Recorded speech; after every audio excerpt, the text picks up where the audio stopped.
There are Take moments the in life case, that arrive now. without What's warning going and on? demand everything Is from there a you in the problem? space No. of a single breath. We're fine. And Ray Collier had learned, the hard way, through years of being the only adult in a house with a child depending on him, that who you are is not decided in the easy moments. It is decided in the ones that cost you something. He was standing in the parking lot of a Walmart in Dayton, Ohio on a Tuesday evening in late October, Zoe's small hand in his left hand and a bag of groceries in his right, when he heard it. A voice carrying the specific edge of someone who had decided they were owed something, loud and close and wrong in a way that registered in his chest before his brain had fully processed the words. Across 2 rows of parked cars, a woman was backed against the driver's side door of a gray sedan, her keys in her hand, her body language doing everything it could to appear calm while clearly being the opposite. The man in front of her was large and loose-limbed and standing too close in the way that certain men stand when they want you to know the closeness is deliberate. "Get out of the way," she said, and her voice was controlled but thin, like a wire pulled tight. He laughed and didn't move and said something Ray couldn't fully hear that made the woman press further back against her car. Ray looked down at Zoe. She was 8 years old and observant in the way children are when they have spent a lot of time around one parent and learned to read moods carefully. She was already watching the scene across the parking lot with wide dark eyes. He knelt down to her level. He said, "I need you to stand right here by this car and not move." He pointed to a minivan 6 feet away, under a working light. He said, "I will be able to see you the whole time. Can you do that for me?" Zoe studied him for a moment with an expression that was half frightened and half something older. She said, "Is that lady okay?" "Not yet," he said honestly. "Stay here." He walked across the parking lot at a pace that was fast enough to cover ground but measured enough to not escalate things before he arrived. He had spent 12 years working as a high school counselor in a district where de-escalation was a survival skill, and he knew that the energy you brought into a situation shaped what the situation became. He came up alongside the man, not behind him, not confrontationally in front, but at an angle, and said in a voice that was calm and unhurried and completely firm, "Hey man. I need to get by." The man turned. He was maybe 35, heavy-set, with the unfocused aggression of someone who had been building towards something all day and had found a target. He looked at Ray, who was not especially large, who was wearing a fleece jacket with a cartoon dinosaur on the shoulder where Zoe had pressed a sticker 2 days ago and never removed, and clearly decided Ray was not a serious obstacle. He said, "Wait your turn." Ray said, "I'm not here to argue with you. I just need to get past, and so does she." He nodded at the woman, who was watching him with an expression somewhere between relief and terror that someone had introduced a new variable into a situation she hadn't known how to exit. The man stepped toward Ray instead of away, and Ray held his ground without stepping back and without escalating, just stood in the space between the man and the woman and made himself a fact in the situation, a calm unmovable fact, the way a counselor stands between a kid and a bad decision and simply refuses to disappear. The woman moved. Ray heard her car door open, heard her get in, heard the locks click down. The man swung his attention back and found the door closed and his target gone and his anger nowhere useful to land.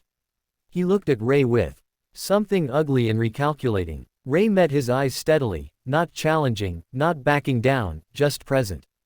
There were other people in the parking lot now, a couple near a truck who had slowed down, a cart attendant watching from 20 feet away. The man made the calculation that most people make when they realize they are being observed and their behavior is no longer anonymous, and after another long moment he made a sound in his throat and walked away. Ray exhaled once and turned back to where he had left Zoe. She was standing exactly where he'd told her to, her arms crossed over her chest and her grocery bag held carefully in both hands because she had picked it up off the ground to keep it off the wet asphalt.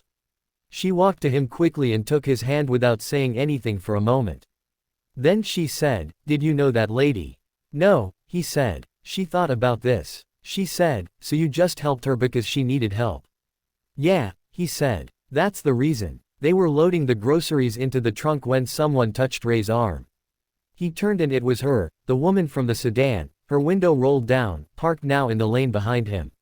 She was maybe 40, professional looking, with the careful composure of someone who had recently held themselves together through an act of will.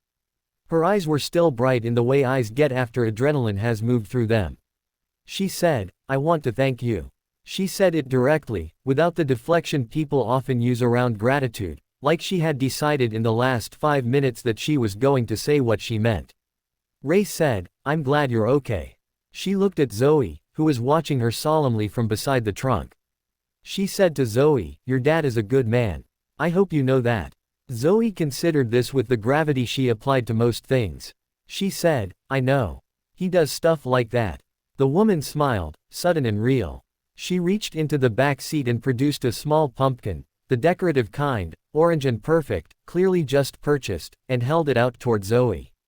She said, "I was going to put this on my porch, but I think you should have it for yours."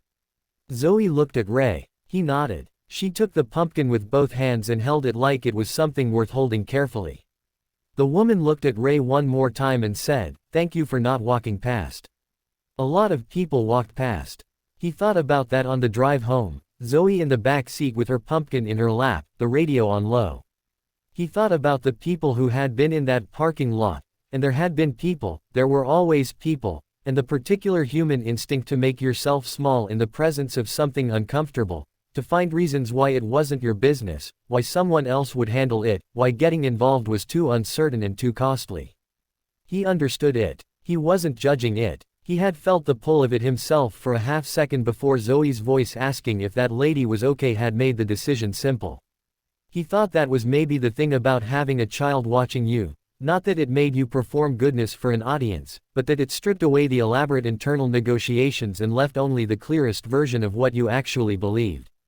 Zoe's eyes on him had not created his values. They had just made it impossible to pretend he didn't have them. At home, Zoe put the pumpkin on the front step and stood back and looked at it with her head tilted. She said, "Dad, when I'm big I want to help people like you do." Ray stood beside her in the cool October air and looked at the small orange pumpkin glowing under the porch light. He thought about all the unremarkable Tuesday evenings that quietly became the ones your kids remembered. He put his hand on her shoulder. He said, "You already do, Bug. You already do."